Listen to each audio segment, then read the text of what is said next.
Philistines because he had taken refuge in the Philistines' cottage.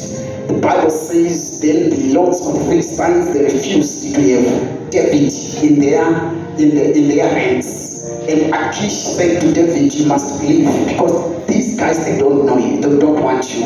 Then chapter 30, the Bible speaks of David going back to Ziklag. The Bible says when he reached Ziklag, Ziklag was burned, his family was taken, everything was destroyed. Then the men that he had, because of emotionalism, they wanted to destroy David. And the Bible says that David took an effort. Then he prayed unto God, inquired from God, and God said unto David, you are going to pursue these people, you overtake, you shall recover all. Then that one chapter, which is the last chapter of 1 Samuel, then the Bible says, then the Philistines fought against the Israelites, and they chased the Israelites up to Mount Gilboa. When they were at Mount Gilboa, they captured Saul, who went to a wizard looking for information. They killed Saul, they killed Abinadab, they killed Malchishua, two sons of Saul. The Bible says when they wounded Saul, then Saul said to his servant, I cannot be killed by these enemies of ours. The Bible says then Saul took his sword and committed suicide.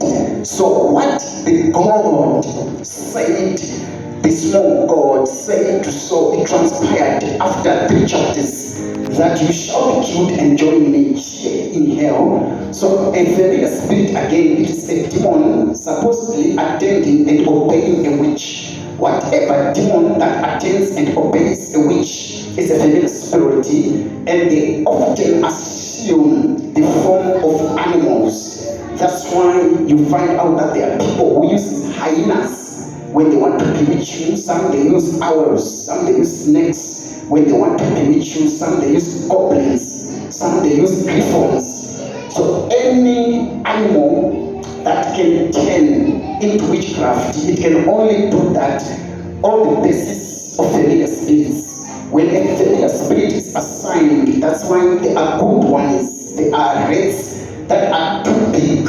I know of a story of a certain guy in a certain province. He once said that there was a rat that used to enter people's houses, then steals money in those houses, goes and gives the money to the master.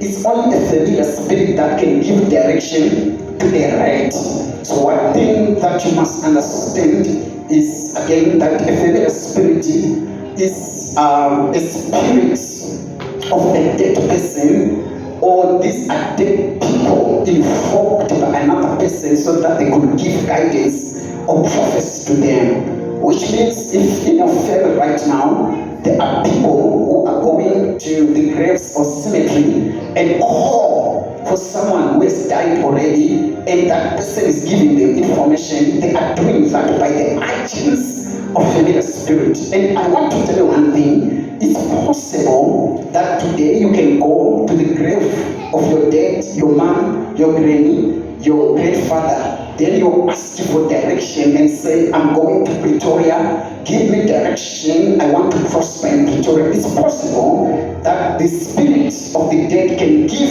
you that direction and information. But mind you, one thing that you must know that it's a familiar spirit that is giving you and assisting you with that information. And one thing that you must know about familiar spirits, they don't give you information without repercussions. You will pay later with your life or the life of your child or the life of your brother, because these are spirits of the dead.